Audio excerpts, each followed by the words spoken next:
Hey everyone, I'm working to hit 1,000 subscribers and I need your help to get there. If you enjoy this content, please hit that subscribe button right now. Broncos country, get ready, because we are about to blow the lid off the most electric rookie class Denver has brought to Dove Valley in years.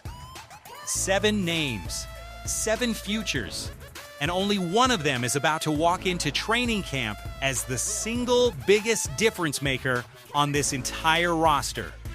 Buckle up, because by the end of this video, you are going to know exactly who that player is, why the front office is quietly obsessed with him, and why one of these rookies might already be running out of chances before he even puts on the pads.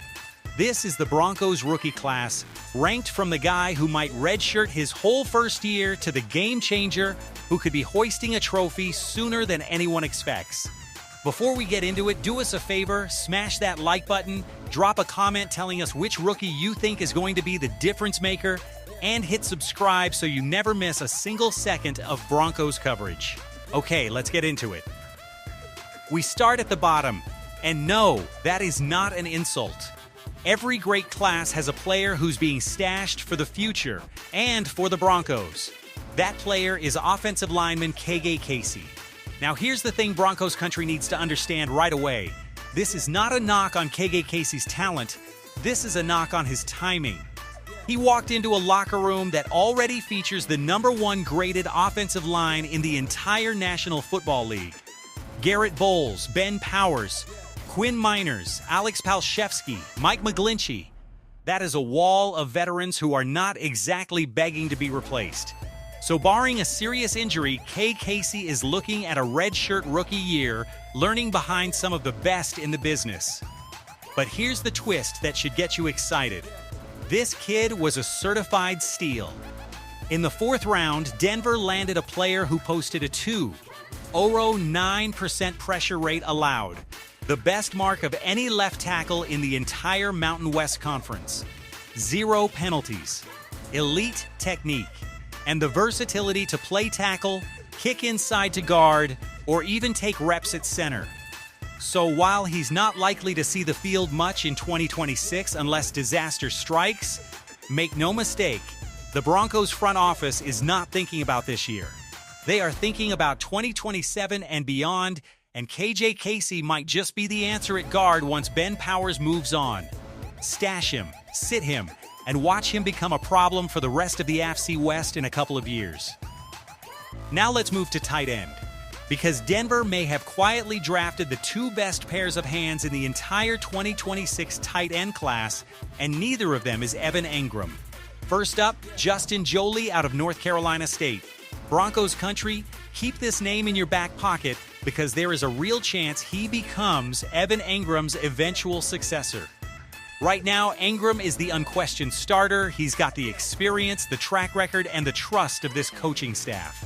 But Justin Joly is lurking, and according to Pro Football Network, only 2 tight ends in the entire draft class were rated with more elite hands than Denver's own duo.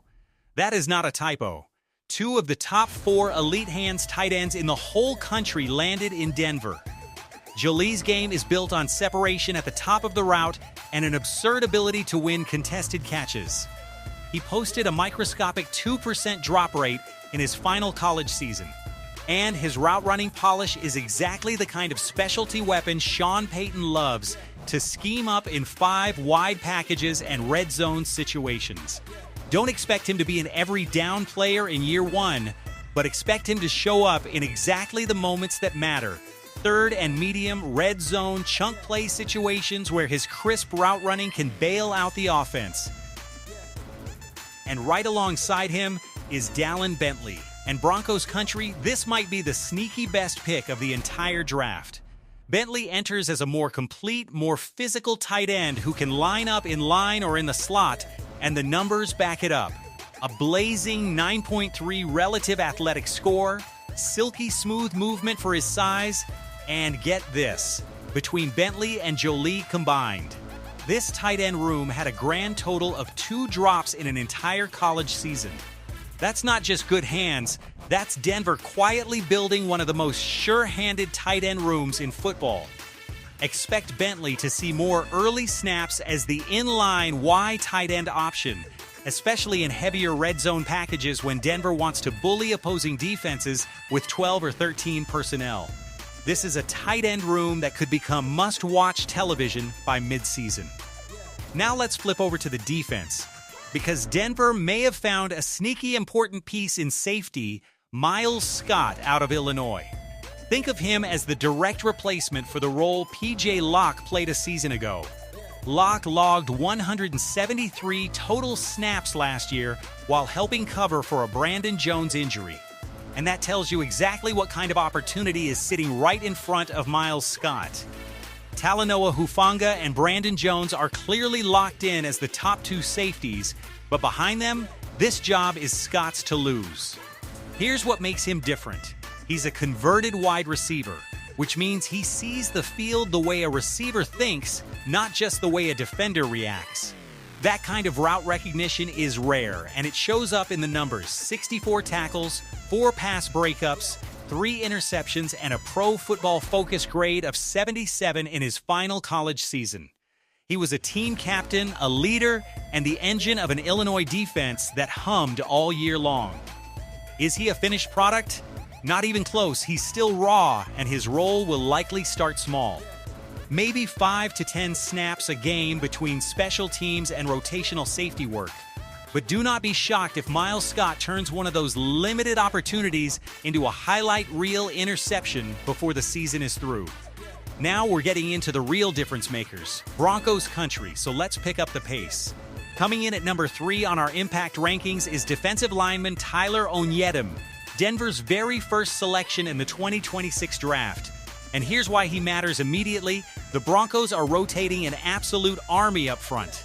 Zach Allen, DJ Jones, Malcolm Roach, Saivion Jones, Ayoma Uwazurike, and now Onyedem, all cycling through that defensive line. This coaching staff, led by Vance Joseph and Sean Payton, is clearly searching for who takes the next leap, and Onyedem was drafted specifically because he can play anywhere from a 1 technique to a 5 technique. That kind of positional flexibility is gold for a defensive coordinator. The athletic profile is absurd. A player his size posting an 8.3 relative athletic score with a 4. 7% tackle for loss rate against the run. Translation? Stopping the ground game is his specialty, and with John Franklin Myers gone in free agency, there is a genuine door open for Onyedem to be an early down starter right out of the gate, rotating with Saivion Jones on passing downs. This isn't a project. This is a Week 1 contributor with a real chance to start. Number 2 on our list, and Broncos country, this might be the single most fun player in the entire draft class, linebacker Red Murdoch, Denver's Mr. Irrelevant, the very last pick of the entire 2026 NFL Draft. And normally that label comes with low expectations. Not here. Red Murdoch plays with an old-school throwback mentality, the kind of physicality that makes you sit up in your seat. He is not the fastest linebacker in space, and his recovery speed against play action can be an issue, but when it comes to meeting a running back in the hole, good luck. This kid held an NCAA record for forced fumbles in a career. He calls himself the quarterback of the defense, and his 8% broken or missed tackle rate was among the lowest of any linebacker in this entire draft class. Right now, he's likely ticketed for special teams work and a depth role behind Alex Singleton and Justin Sternad, but don't sleep on this. By mid-season, as the league starts to feel the wear and tear of a long schedule, Red Murdoch has a real shot at carving out legitimate starting reps. Mr. Irrelevant might end up being one of the most relevant stories of Denver's entire season. And now, Broncos country, the moment you've been waiting for. The number 1 rookie impact player on the entire Denver Broncos roster is running back Jonah Coleman. And if you guessed it, give yourself a round of applause because this one was not close. J.K. Dobbins is the starter, Arj Harvey is the primary backup, but Jonah Coleman was not drafted to sit and watch. He was drafted to eventually take over. This kid is a load. He forces broken tackles, he creates yards when there's nothing there, and the college production backs up every bit of the hype. First down or touchdown on 35% of his runs, best in his entire draft class. 71% of his rushing yards came after contact, first in his class. 12 yards after the catch as a receiver, also first in his class.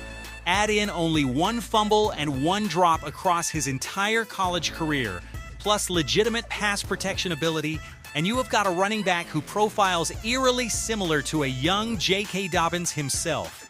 That is not an accident. This coaching staff wanted a young back who could learn behind Dobbins and eventually take the wheel.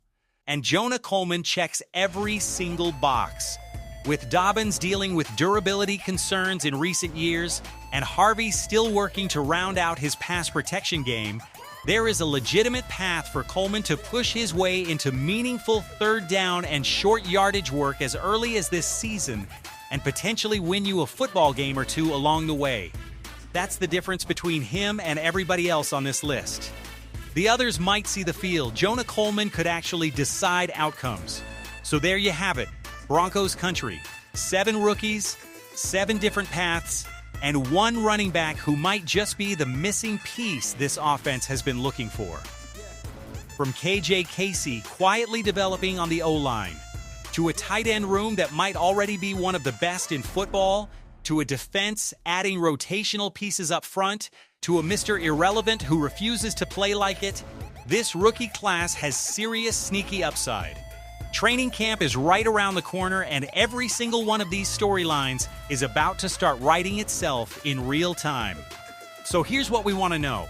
Which one of these rookies do you think ends up making the biggest impact this season? Drop it in the comments. We read every single one. And if you want the daily training camp coverage, the roster battles, the injury updates, and every twist and turn of this Broncos season as it happens, you already know what to do. Smash that like button, subscribe to the channel, and make sure that bell is turned on so you never miss a video.